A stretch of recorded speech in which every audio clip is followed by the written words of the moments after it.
This is the Horse Radio Network. This is episode 612 of Horse Tip Daily. A different horse tip, a different equine topic, a different equestrian expert every day. Horse Tip Daily brings the world of equine knowledge to you, one day at a time. Today's tip is brought to you by feedxl.com, where horse folks go for accurate, unbiased nutrition information.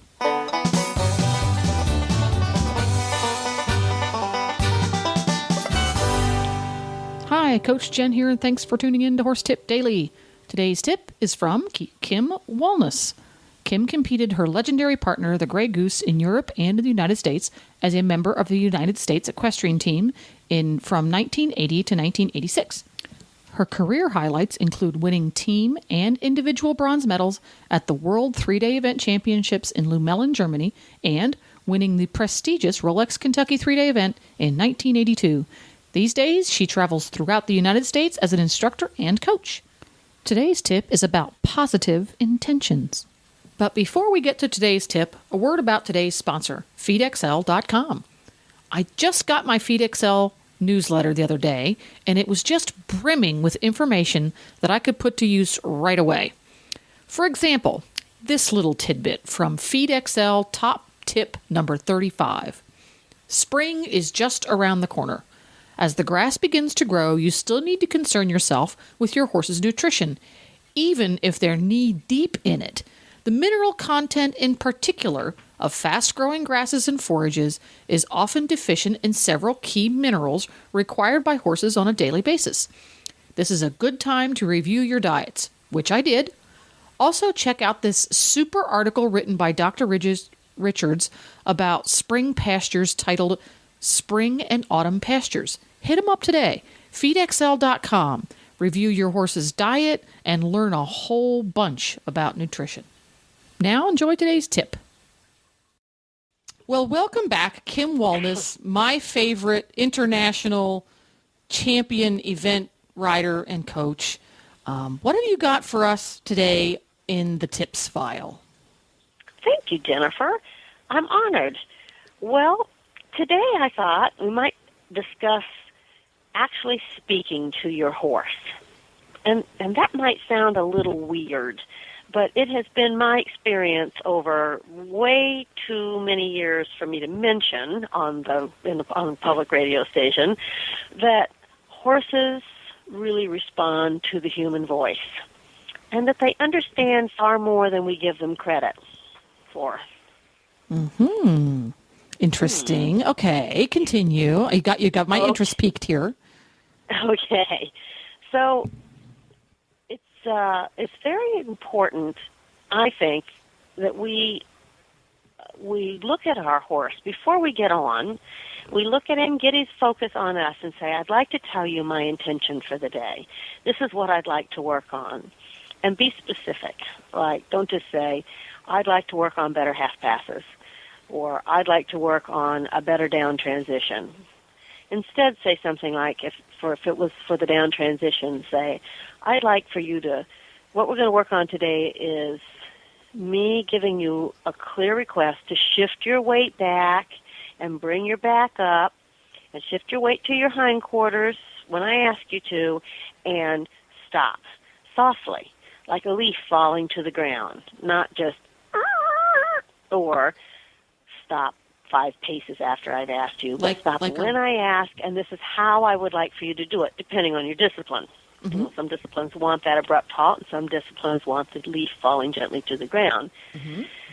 Or I'd like to work on improving our half passes. Well, what does that mean? That means I'd like for you to flex correctly in the right direction with your nose vertical, both nostrils in line with one another, and the inside nostril in line with the head, which means the ears aren't tipped one way or the other, the nose isn't tipped one way or the other, and moving softly with fluid muscles instead of tensely, having the body be in alignment instead of the haunches leading.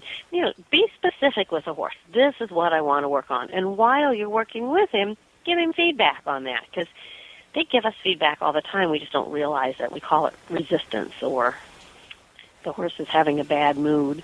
But actually he's trying to say, wow, could you get out of my way, please? Or, How about letting me know if I'm on the right track? Yes. Which brings up another point. It's very important to reward with your voice and praise or a pat or whatever your horse it feels the most motivated by. My horse is the cookie, but other horses do really well with praise. For the steps along the way to achieving a new goal in a movement. So if, let's say, you want your horse to line up on the mounting block for you and stand there quietly while you get on and wait until you signal him to move off. Well, if you just keep pulling his head around or doing things until he's got all those pieces together before you reward him, he hasn't got a clue what's going on. But if you tell him what you want before you go up there, ask and tell him, I need you to line your body up here. That means stand with your haunches and your shoulders next to this box. I need for you to move up a little bit more for me, and then now plant your feet. Plant your feet while I get on, or stay still, whatever words you want to use, okay? And then each time he does those things, work on him lining up on you first.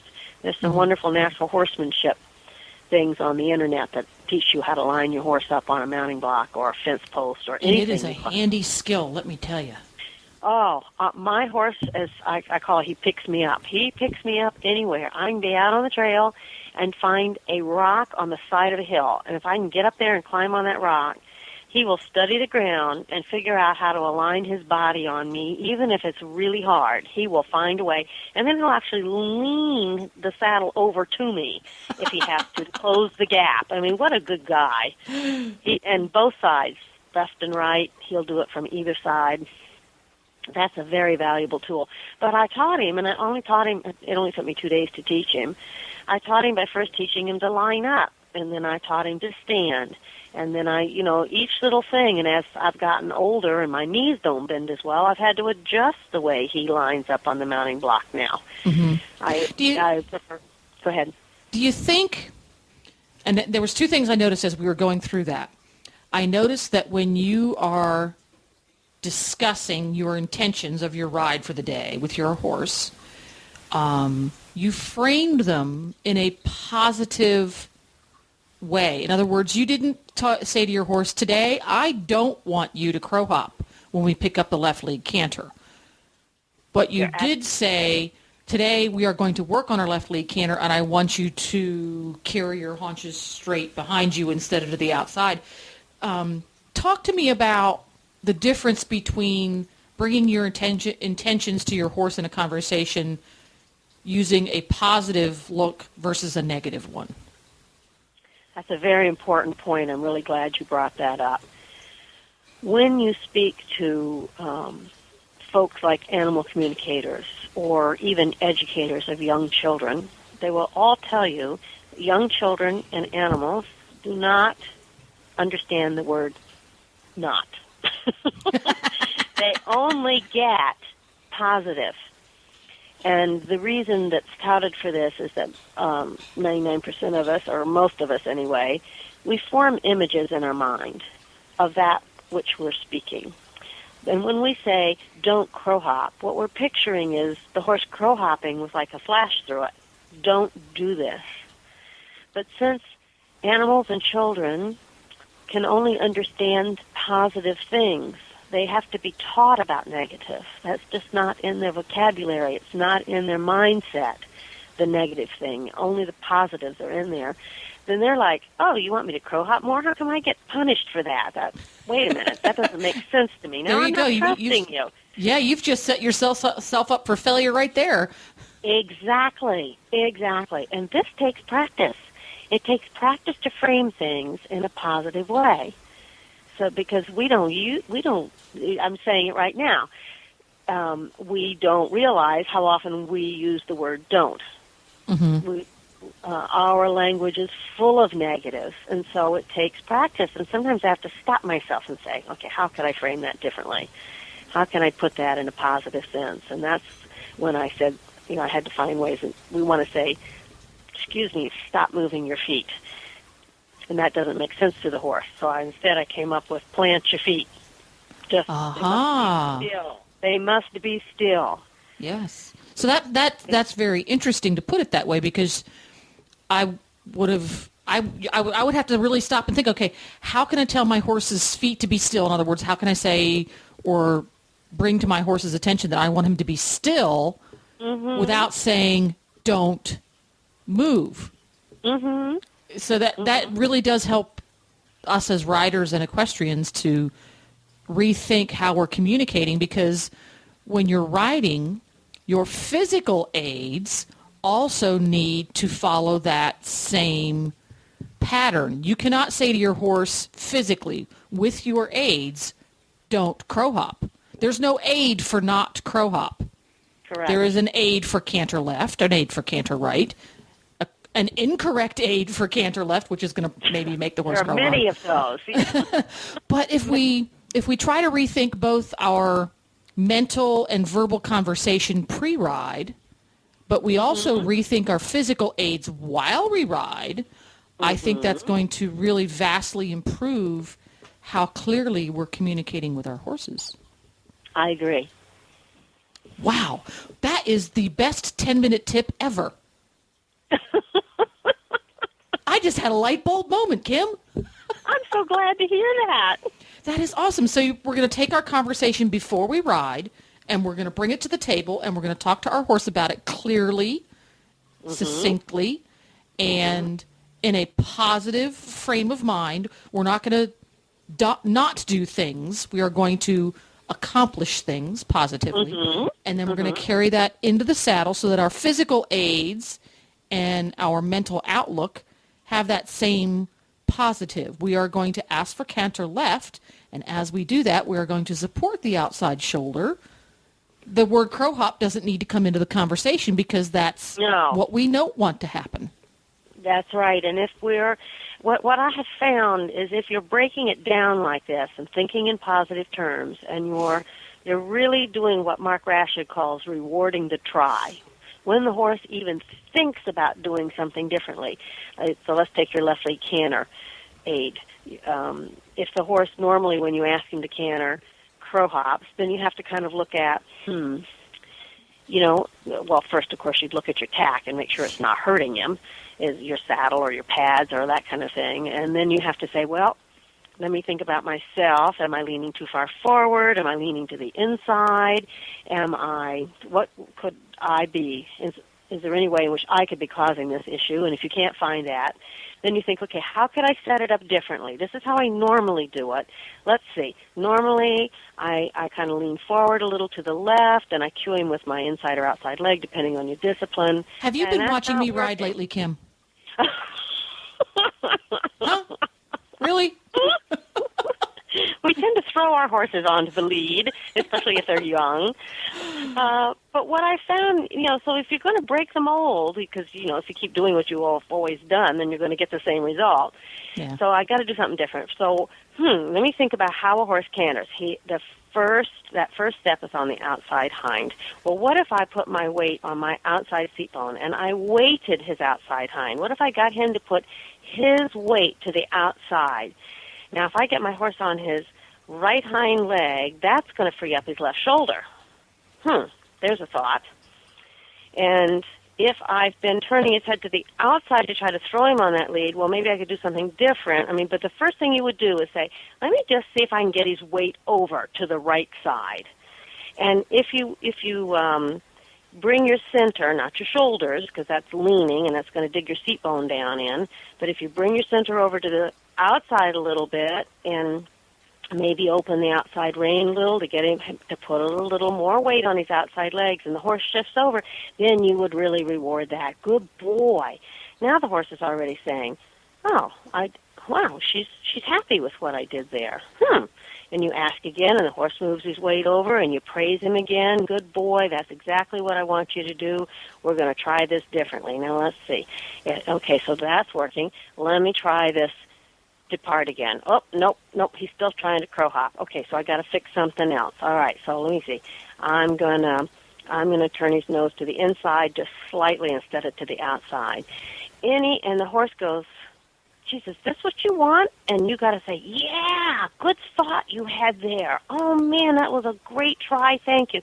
Then the horse is getting in a more positive frame of mind instead of saying, Here comes that daggone canner depart thing again. I just hate that. Getting all tense. And, of course, you're up there thinking, oh, God, I hope he doesn't buck me off this time. You know, that's already going down a road you don't want to go. But if Yes. you can reward those little tries, then the horse is going to really start working for you and seeking what you want. And now you've got a partnership developing and trust. When he starts to anticipate the praise, you've really stepped into a new area. When he goes, okay, I'm going to try this, and I know you're going to scratch my favorite spot as soon as I do it. And Exactly. that's when you've really gotten to the point where the positives of the conversation, the positives of the mindset, and the positives of the physical aids have come together to create a new level of communication between you and your horse. So there you go. Fabulous. Yay! And Every ride be a good ride. every ride be a good ride. Well, thanks again for the really great tip. I'm definitely going to use that one. That's a really light bulb moment for me. I'm going to bring that to the barn with me tomorrow. I might even bring it to dinner with me this evening. So, Well, now there you go. thanks for stopping by again, Kim, and we'll be seeing you again soon. I look forward to it. Take care. Well, there you go. Kim's so much fun to talk to. To listen to all of Kim's tips, just go to horsetipdaily.com and go to the Experts drop-down menu on the left. You can also visit her website at thewayofthehorse.com or search Kim Walnes on Facebook. Don't forget to support our sponsors here on Horse Tip Daily because they make these podcasts possible. Today's sponsor has been FeedXL.com, who is in turn responsible for Beaker's well-balanced diet. I stop there at least 4 times a year, log into my account, and make sure my horse's diet stays balanced through all of the seasons. Please stop by the Horse Tip Daily Facebook page and let us know what you think of the tips you hear on the show. It's also a great place to tell us about topics you'd like to hear us cover on the show. You can subscribe to all the great shows on the Horse Radio Network through iTunes or Zune and get your horse podcasts automatically downloaded to your iPod, Zune, or MP3 player. You can also listen to the shows right on Facebook. The player's right there every day. I'll be back again tomorrow with another new expert and a different horse tip. Until then, go ride your horse! The Horse Radio Network and the Horse Radio Network hosts are not responsible for statements of guests or their opinions. Use your own judgment when listening to the tips provided by the experts on Horse Tip Daily.